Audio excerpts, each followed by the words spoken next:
शत्रु का हनन किया? नाम बताओ। नहीं बताए। बताओ आपने किस शत्रु का हनन किया? नहीं बता पाए, क्योंकि शत्रु बाहर में नहीं थे। मैंने बाहर के एक भी शत्रु का हनन नहीं किया है, किसी भी राजा को नहीं मारा है। फिर आप अरहंत क्यों कहलाते हैं? मैंने अपने भीतर के मोह रूपी शत्रु को मारा है। भीतर के मोह रूपी शत्रु को मारा है। किस तलवार के द्वारा मारा है? नहीं, मैंने किसी तलवार के द्वारा नहीं, मैंने तो अपनी ध्यान शक्ति के द्वारा उस शत्रु को पराजित किया है। सोचिए, इंसान बाहर के मित्र बनाता है और धर्म भीतर के मित्र बनाता है। इंसान बाहर के शत्रुओं को देखता है, लेकिन अध्यात्म भीतर के शत्रु को देखता है कि हमारे भीतर में तो कोई शत्रु नहीं पल रहा, हमारा पाप ही हमारा शत्रु होता है।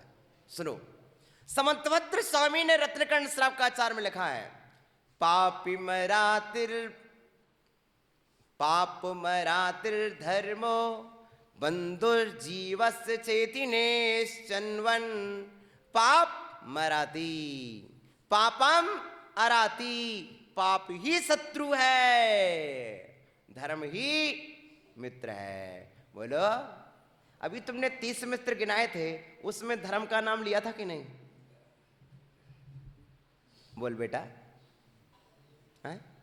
मैं तुझसे इतने प्यार से बोल रहा हूं।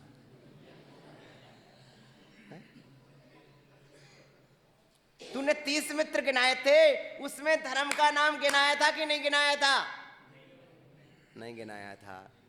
जो सच्चा मित्र है, जो तेरा सदा साथ देने वाला है, इस भाव से परभाव तक साथ में देने वाला है। 9 देवता होते हैं, उन 9 देवता में अरहंत छूट जाएंगे, सिद्ध छूट जाएंगे, आचार्य छूट जाएंगे, उपाध्याय छूट जाएंगे, मुनिराज छूट जाएंगे, जिनवाणी यहीं रहेगी,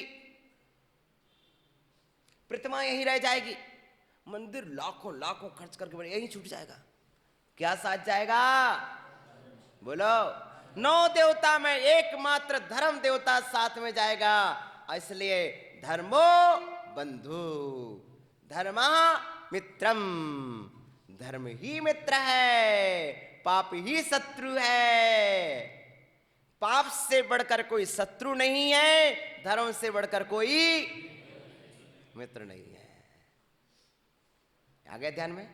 बोलो, हम कहीं यात्रा पर जाते तो मित्र को साथ में ले जाते हैं। बेटा, स्वर्ग लोक की यात्रा पर जाओगे तो कौन सा मित्र को साथ में ले जाओगे? सारे मित्र ही तक रह जाएंगे, सिर्फ एक धर्म तुम्हारा मित्र होगा जो इस लोक से परलोक में साथ जाएगा। हम लोग आए हैं, हमारे साथ कौन सा मित्र चल रहा है? बोलो, धर्म मित्र चल रहा है। और धर्म मित्र के कारण आप हमारा आदर कर रहे हो, सत्कार कर रहे हो, पूजा कर रहे हो, इतनी अच्छी अगवानी है? बोलो, कितनी अच्छी उल्लास के साथ, कितने भक्ति भाव के साथ बेटा तेरा विवाह तो हो गया। बारात खुली थी, बारात में इतने सारे लोग गए थे? अरे यार, सब नहीं गए होंगे, कुछ तो फिर भी रह गए होंगे। पूछ तेरी माँ से, माँ गई थी कि नहीं बारात में साथ में? मम्मी नहीं गई थी साथ में? मम्मी बारात में गई थी ना यार, दूसरे लोग जाते, घर के लोग कहाँ घूमते? प्यारे बेटा सुन, पूछ लेना माँ से फिर से, सुने ना प्यारे प्यारे, कि साधु के साथ अपरिचित मित्र, हमारे अदृश्य मित्र इस भवन के भीतर, तेरे घर के भीतर, बिलों में तो चूहे रहते हैं, लेकिन वे तो कभी दिख जाते हैं, लेकिन तेरे घर के भीतर अदृश्य मित्र हैं। जहां पर तू बैठ कर के नमोकार की आराधना करता है, जहां पर बैठ कर के तू भक्तांबर का पाठ करता है, उस कमरे में भक्तांबर को जिनको इष्ट है ऐसे देव उसमें निवास करते हैं। वे देव तेरे लिए विचार शक्ति प्रदान करते हैं। जब तू कहीं बाहर से टेंशन में आके थक जाता है, तब वे देव तुझे विचार देते हैं, वो बस चले जाते हैं। तू उसे देख नहीं पाता है, वो तुझे दिखना नहीं चाहती। क्यों? तू डरा जाएगा।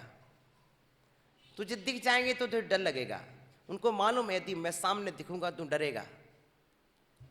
इसलिए वे देव सामने दिखते नहीं है पर अदृश्य मित्र होते हैं। इसलिए धर्म की शक्तियां सर्वत्र विद्यमान हैं। धर्म के आराधक ये मनुष्य जिस तरह हैं इसी तरह देवता भी हैं और आपके घर के भीतर तेरी मदद करते हैं। समझ रहे हैं आप? इष्ट शक्तियां धर्म का साथ देती हैं, अनिष्ट शक्तियां पाप के साथ रहती हैं। हम जब पाप करते हैं तो अनिष्ट शक्तियां सहयोग करती हैं और जब पुण्य करते हैं तो इष्ट शक्तियां सहयोग करती हैं। इसलिए धर्म ही हमारा धर्म ही सच्चा साथी है। धर्म ही सच्चा साथी है। तुम आज समझो या कल समझो, जीवन के किसी भी पल में, क्योंकि तुम लिफ्ट लगाओगे कितनी मंजिल तक लगाओगे? बॉम्बे में 60 मंजिल, 72 मंजिल, 90 मंजिल तक के मकान बॉम्बे में लिफ्टें लगी हुई हैं, लेकिन इसके आगे स्वर्ग की सीढ़ी कौन बनाएगा?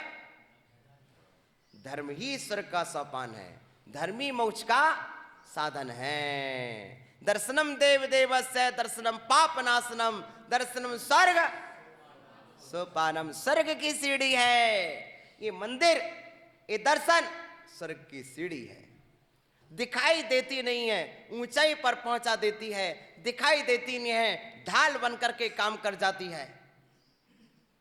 प्यारे बंधुओं, अदृश्य शक्तियां हैं धर्म में। धर्म अदृश्य है, विचारों से धर्म किया जाता है। जब विचार प्रांजल होते हैं तो धर्म होता है। बेटा, सुखी होना भिन्न बात है और शुभी होना भिन्न बात है। शुभा पुण्यस्या अशुभा पापस्य। शुभ परिणाम होना, प्रांजल होना। नाम तेरा प्रांजल किसने रखा है? किसने रखा बता दो? बोल, किसने रखा तेरा प्रांजल नाम? अरे मम्मी ने कि पापा ने? तो पता ही नहीं बेटा। अब ध्यान रखा, प्रांजल विचार का नाम होता शुभ परिणाम, निर्मल परिणाम। प्रांजल आचार का मतलब सदाचार। प्रांजल विचार का सुविचार, सदाचार। प्रांजल जीवन, जीवन मन प्रांजल हो, वचन प्रांजल हो और विचार प्रांजल हो, आचार प्रांजल हो तो जीवन महान बनता है। हम क्या कर रहे हैं? प्रांजल भाषा में प्रवचन कर रहे हैं, प्रांजल विचार हम प्रदान कर रहे हैं, प्रांजल आचार के धनी मुनिनाथ तुम्हारे पास आए हैं। प्यारे प्यारे बंधुओं, आइए धर्म सर्व सुखा करो, हित करो, धर्मम मुदास चिन्वते धर्मेणेव समाप्यते सुखम धर्माय तस्मै नमः। धर्मान नास्ति परा सुहृद भवताम। धर्म से बढ़कर कोई मित्र नहीं है। धर्मस्य मूलम दया धर्मे चित्त महमदत्वम। हे धर्माम पालाय, हे धर्म मेरा पालन करना। आज इतना ही समझो कि अपना अदृश्य मित्र अपरिचित मित्र से को मत भूलेगा। परिचित मित्र को भूल जाओगे तो कल याद कर लोगे, लेकिन अपरिचित मित्र को मत भूलना, अदृश्य मित्र को मत भूलना। हम आपके अदृश्य अपरिचित मित्र हैं, धर्म आपका अपरिचित अदृश्य मित्र है। याद रखिएगा, जब आप अपने मित्रों को गिनाएं तो कृपया अपने धर्म को प्रथम स्थान रखें। ओम नमः शिवाय। जिन वाणी के ज्ञान ते सु